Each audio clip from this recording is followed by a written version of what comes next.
Assalamu alaikum. So welcome to this recorded video lecture. In this lecture, we're going to start our chapter number 5, which is equilibrium of rigid bodies. और इस chapter के बारे में हमने पिछले lecture के and पे थोड़ी सी बात की थी कि basically what we are trying to do is we are now trying to solve for equilibrium of not particles but rigid bodies, and rigid bodies have shape. ठीक है, तो previously we only considered a particle, and a particle is let me just draw it here. So a particle is like this, and there can be any number of forces acting on this particle, and we were able to apply summation fx and summation fy to this particle, and we were able to find out up to two unknowns at this point if the point was in equilibrium, right? तो हमने कहा था कि हम कोई से भी दो unknown find कर सकते हैं. They could be the magnitude of two different forces, and this could be an angle and a magnitude of a force, and it's like that. ठीक है, तो दो unknown तक हम find कर सकते हैं. जब हम rigid bodies के ऊपर आते हैं, rigid bodies, because they have shape, we now have a third equation which needs to be satisfied in order for the body to be in equilibrium. और इसकी ज़रूरत हमें इस वजह से पड़ रही है because there are multiple points within the rigid body, right? And since the forces are acting at different points in the body, अगर मैं कोई भी एक पॉइंट उठाऊंगा तो the forces are going to have some sort of perpendicular distance from this point. और इस perpendicular distance की वजह से आपके पास जो भी फोर्सेस हैं, in fact this is not true because this is a moment directly they have drawn a moment. तो let me draw something else. So let's say कि I take this f3 and I can show you that this is the perpendicular distance, right? So because of this perpendicular distance between the force and the point O, the force F3 is going to produce a moment about point O. अगर body equilibrium में है तो summation of all moments acting on this body needs to be zero. अब moments body के ऊपर दो तरीके से act हो सकते हैं. Either the moments can occur due to the forces, or we could apply moments directly to a body. ठीक है, किसी भी बॉडी के ऊपर moments को directly apply करने के लिए what we need to do, so let us consider a case where we have a bar like this, and what I want to do is I want to only apply a moment on a body. ठीक है, तो moment apply करने के लिए if I apply, let's say I apply a force of 10 Newton like this, right? So there are two 10 Newton forces acting not at the exact same point but at some distance from each other, right? तो अगर मैं इस body के ऊपर summation F Y लिखने की कोशिश करूंगा तो this would turn out to be 10 minus 10 equals to 0. So there is no net force acting on the body. But when I try to do summation m, this turns out to be, so let's say this is my point O, summation m अगर मैं लेने की कोशिश करता हूँ तो then I'm also going to assume that this distance is a and this distance is b. Then summation mo turns out to be, taking counterclockwise positive, it turns out to be 10 multiplied by a, and this 10 is going to produce a clockwise moment, so the moment due to 10 is going to be clockwise, so it will be negative, and this 10 is going to produce a counterclockwise moment, so this is going to be positive.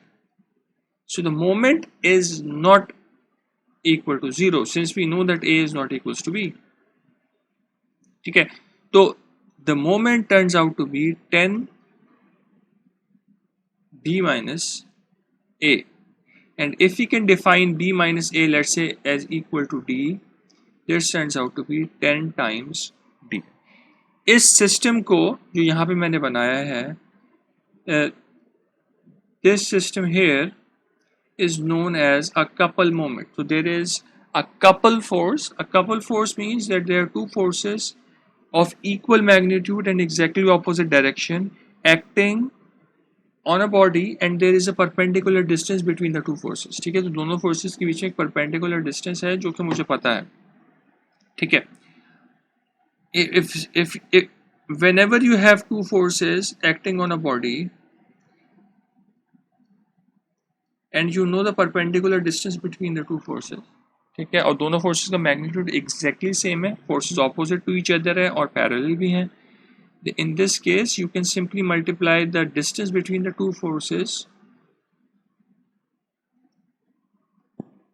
to the magnitude of one of the force. सही है, और इससे हम निकाल सकते हैं कि इस बॉडी के ऊपर कितना मोमेंट एक्ट कर रहा है, and because of this direction we can guess that the direction of the moment is going to be this way. This force is trying to rotate it like this and this force is trying to rotate it like this.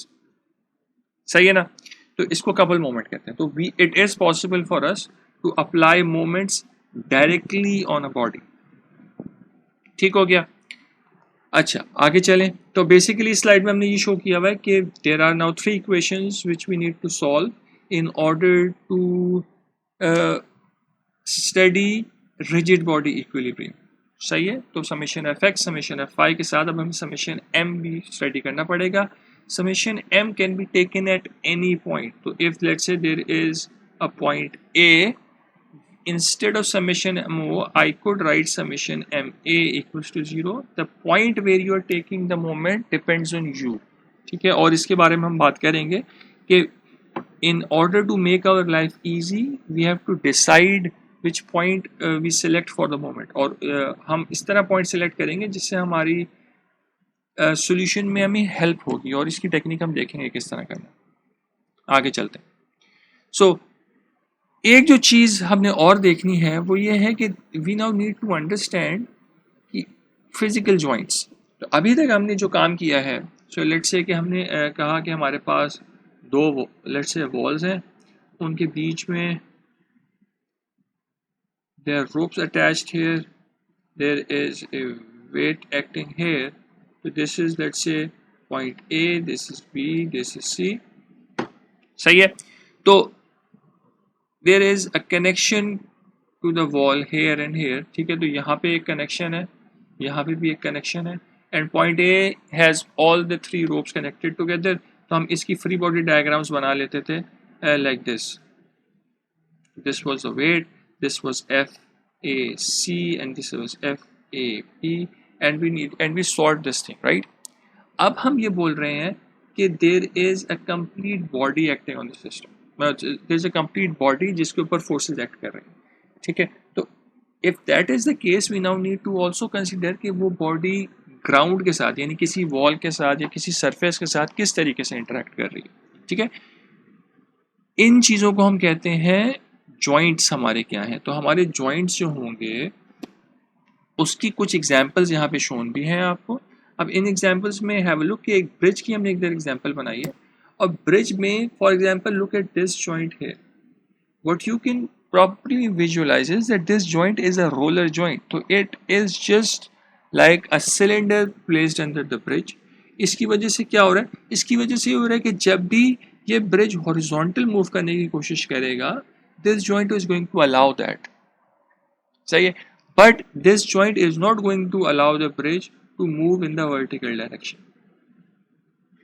सही है, similarly ये possibility होती है कि एक and point पे मैं अपने ब्रिज को पिन कर दूं, यानी कि from the end point I do not allow the bridge to move in the horizontal direction as well. If that is the case then we need to see कि हमारे पास किस किस डायरेक्शन में ऑपोजिशन क्रिएट हो रही है to the motion. तो for example point A पे opposition to the motion create हो रही है in the vertical direction and in the horizontal direction, और point C के ऊपर opposition create हो रही है only in the vertical direction. If you remember हमने एक बात और की थी, हमने कहा था कि जब भी हम इस एग्जाम्पल को दोबारा बना लेते हैं, तो जब भी हम ये वाला केस लेते हैं, एक सिंपल सा हमने बिल्कुल केस उठाया है,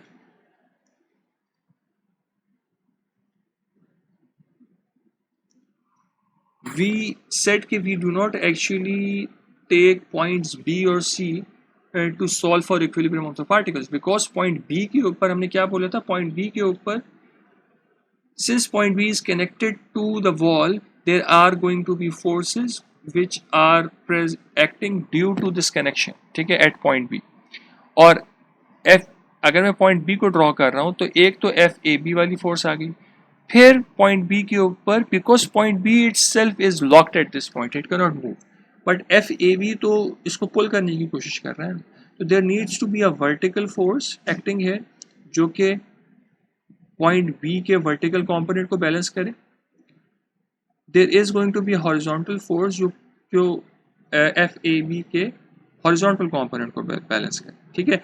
तो दो फोर्सेस एक्ट कर रही हैं, एक वर्टिकल फोर्स है एक हॉरिजॉन्टल फोर्स है, और इन फोर्सेस का पर्पस ये है कि आपकी जो भी फोर्स इस पॉइंट पे लग रही है इसको कैंसिल आउट करना है, इसको बैलेंस करना है ताकि पॉइंट बी इक्विलिब्रियम में रहे. तो पॉइंट बी का अगर मैं इक्विलिब्रियम रखूंगा तो समेशन एफ एक्स के लिए it turns out to be B X minus F A B का x component और summation f y turns out to be by minus f a b का y component, ठीक है. Same thing applies है. अगर कोई पॉइंट जैसे point A अगर आपके पास है, पॉइंट ए के ऊपर क्या क्या हो रहा होगा, पॉइंट ए के ऊपर एक फोर्स लग रही होगी इस बार में, एक फोर्स लग रही होगी इस बार में. अब ये दोनों फोर्सेस जो हैं they are trying to move the point, but since point A is in equilibrium, point A के ऊपर रिएक्शंस प्रोड्यूस हो रहे हैं जो कि इन दोनों फोर्सेस को बैलेंस करा रहे हैं.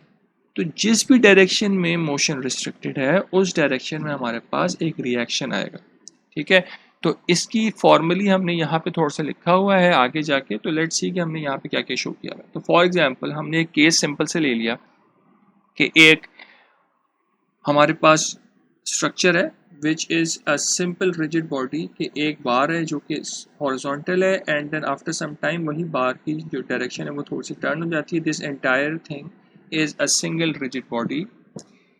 This thing is pinned at point A, तो इस चीज़ को हमने पिन किया हुआ है पॉइंट ए पे, और पॉइंट बी के ऊपर ये सिर्फ एक यहाँ पे एक पार्ट है उसके साथ इन कांटेक्ट है. तो हम अगर इसको देखें तो this could I could draw this thing again. तो this is your body, इसको मैंने यहाँ से पिन किया हुआ है, तो पॉइंट ए के ऊपर ये फिक्स है. पॉइंट ए के ऊपर बॉडी ना वर्टिकल डायरेक्शन में मूव कर सकती है ना हॉरिजॉन्टल डायरेक्शन में मूव कर सकती है. पॉइंट बी के ऊपर body, if I rotate the body this way, the body is going to come, let me just draw what will happen. So the body is going to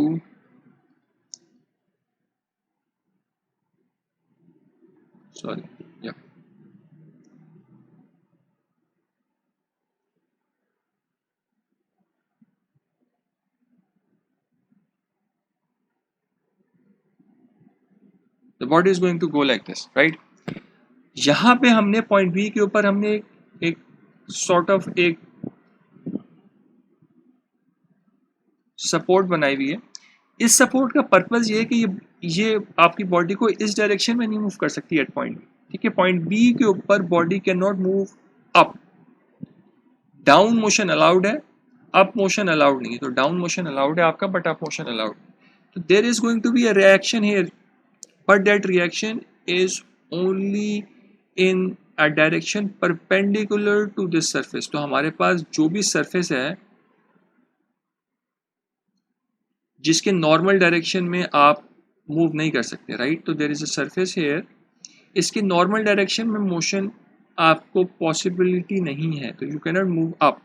तो this is where we have a reaction, ठीक है. तो इसको हम detail में देखेंगे, ठीक है. थोड़ी थोड़ी चीज़ आई कैन अंडरस्टैंड कि this is a new concept, this will take time to get you will take time to get used to this, but the simple point you need to understand here is कि जिस भी direction में motion allow नहीं हो रहा होता उस direction में आपके पास एक रिएक्शन फोर्स आती है. तो फॉर एग्जांपल पॉइंट ए और पॉइंट बी दो पॉइंट है जहाँ पे किसी न किसी किस्म की रिस्ट्रिक्शन एक्ट कर रही है बॉडी को, ठीक है.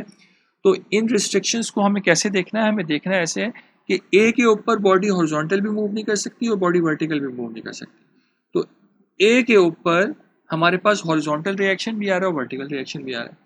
बी के ऊपर body can not move in a direction perpendicular to this surface, तो इस डायरेक्शन में बॉडी मूव नहीं कर सकती एट पॉइंट।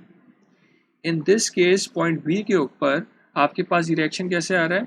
आपके पास बी के ऊपर रिएक्शन जो आ रहा है, जिस डायरेक्शन में बॉडी मूव नहीं कर सकती उस डायरेक्शन में एक नॉर्मल रिएक्शन आ रहा है।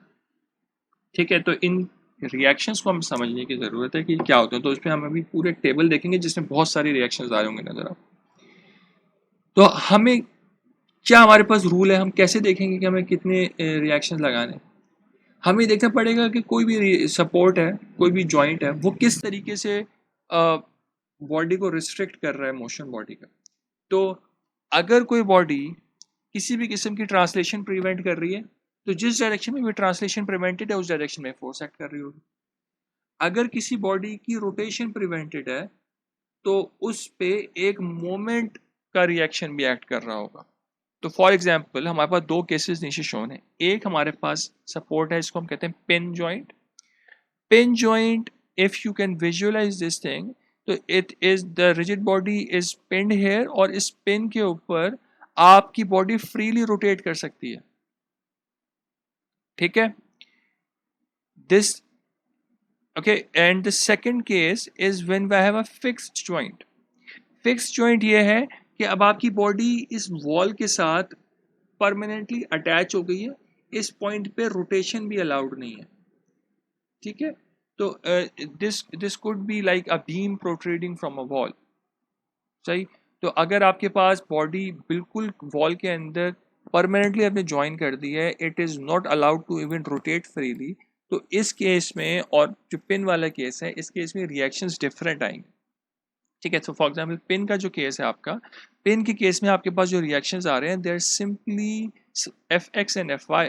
क्यों? क्योंकि पिन आपके पास ट्रांसलेशन को रोक रही है। पिन इस पॉइंट के ऊपर जो body is not allowed to move up, is not allowed to move horizontally. इस पर्टिकुलर केस में आपके पास बॉडी जो है, it can not move horizontally, it can not move vertically, because ये पॉइंट कंप्लीटली फिक्स कर दिया आप। इस पॉइंट पे बॉडी की किसी किस्म की कोई मोशन अलाउड नहीं। एक रिजिड बॉडी दो तरीके से मूव कर सकती है, it can translate and it can rotate. तो अगर ट्रांसलेशन अलाउ नहीं है, जैसे यहाँ पे थी, तो आपके पास फोर्स के रिएक्शंस आ गए। इस केस में रोटेशन अलाउ थी, तो आपके पास किसी किस्म का मूवमेंट का रिएक्शन नहीं आया। इस केस में रोटेशन भी अलाउ नहीं है, तो हमारे पास एफ एक्स और एफ वाई तो रहेंगे, साथ में हमारे पास एक मोमेंट का रिएक्शन भी आएगा। ठीक है, तो what you need to understand, the maximum number of reactions that a support can have is 3 in 2 dimensions. This is the maximum. ठीक है, मैक्सिमम x और y की फोर्सेस एक्ट कर सकती हैं और एक मोमेंट भी एक्ट कर सकता है। The moment is about the third axis which is the z axis. ठीक है, क्योंकि 2D में बात कर रहे हैं। This is the maximum reactions that can occur in a body, this is not the minimum, इससे भी कम रिएक्शंस हो सकते हैं। ठीक है, तो हमारे पास क्या क्या पॉसिबिलिटीज है रिएक्शंस की?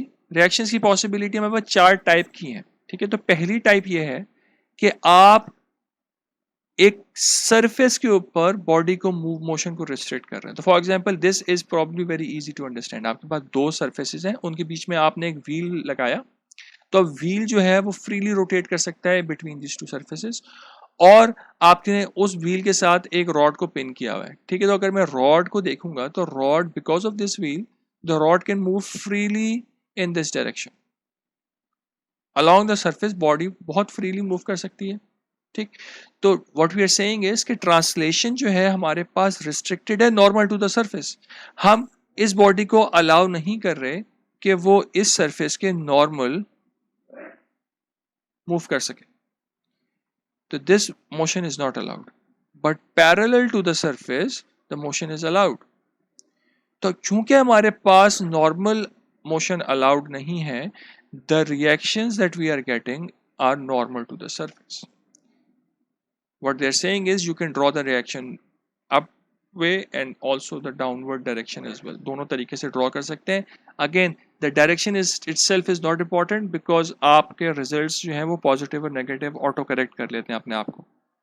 What you need to understand in this slide is कि इनमें जितनी भी आपके पास सपोर्ट्स ड्रॉन है, सब में मोशन नॉर्मल डायरेक्शन में अलाउड नहीं है, ठीक है, और पैरेलल डायरेक्शन में अलाउड है।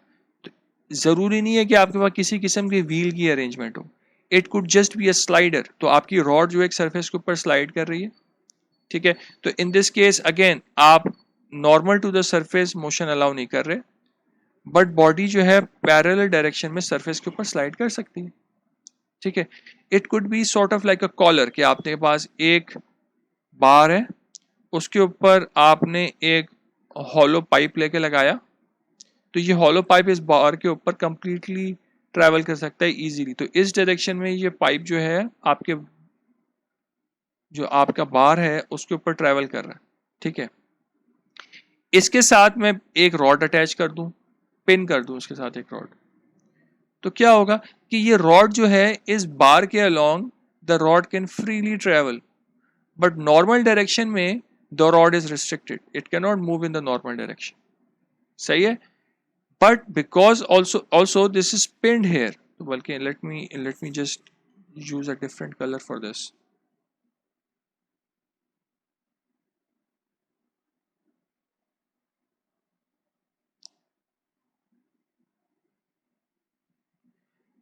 This is restricted in the normal direction, but ये क्योंकि यहाँ पे पिंड है, तो अगर ये पिंड है तो it is free to rotate, it is free to rotate about the pin joint, ठीक है। तो पिन जॉइंट के about the body is free to rotate as well, तो रोटेशन भी अलाउड है।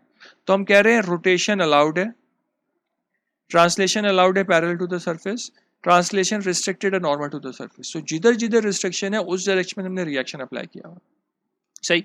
तो सेम चीज आप इस वाली स्लाइड में देखें, और स्लाइड के बाद विल स्टॉप। टाइप 2 के अंदर हमने क्या किया कि हमने वही कॉलर टाइप की चीज बनाई है, उसके ऊपर एक जो कॉलर है आपका वो एक रॉड के ऊपर फ्रीली ट्रांसलेट कर सकता है, तो the translation is allowed parallel to the surface, तो इस डायरेक्शन में ट्रांसलेशन अलाउड है।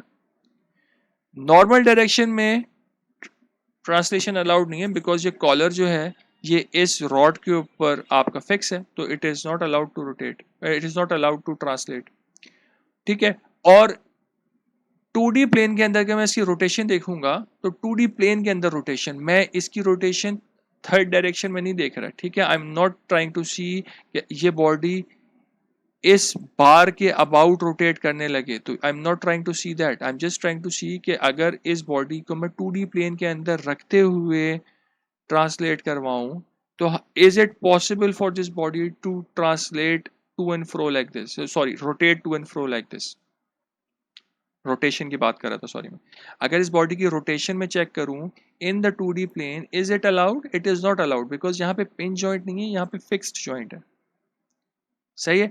तो इस फिक्स्ड जॉइंट की वजह से the body is also not allowed to rotate, तो rotation is restricted. Translation is restricted normal to the surface, but translation is allowed parallel to the surface। तो because rotation is restricted, इस body के ऊपर एक moment का reaction भी produce हो रहा है, और because translation is restricted normal to the surface, तो ट्रांसलेशन का रिएक्शन नॉर्मल डायरेक्शन में एक फोर्स भी प्रोड्यूस हो रही है, ठीक है। जिस डायरेक्शन में भी रिस्ट्रिक्शन है, जिस भी मोशन की रिस्ट्रिक्शन है, उसके अगेंस्ट एक आपको रिएक्शन लगाना पड़ेगा। पिन जॉइंट जो होता है, pin joint does not allow any translation. तो दो तरह की ट्रांसलेशन, किसी भी दो नॉर्मल सर्फेसिस की अलॉन्ग ट्रांसलेशन हो सकती है, एक्स और वाई। आपका एक्स वाई जरूरी नहीं है कि आपका एक्स वाई हमेशा हॉरिजॉन्टल ही हो, तो हमने यहाँ पे एक्स और वाई को किस एक्सेस की तरह बनाया, हमने एक्स और वाई को इस एक्सेस की तरह बनाया है। इट इज पॉसिबल कि you draw your axis system like this does not, there is nothing stopping you. अगर हम इस तरीके से लेंगे तो आपकी बॉडी के ऊपर जो नॉर्मल रिएक्शन आ रहे होंगे, तो normal reaction acting on the body will be along your selected x and y axis। तो हमारे पास एफ एक्स इस तरीके से एक्ट कर सकता है, और इसके नॉर्मल आपके पास एफ वाई एक्ट कर सकता है, ठीक है। There is nothing stopping us to select this X Y instead of this X Y, ठीक है। आप कोई सा भी एक्स वाई कोऑर्डिनेट सेलेक्ट कर सकते हैं, ठीक है।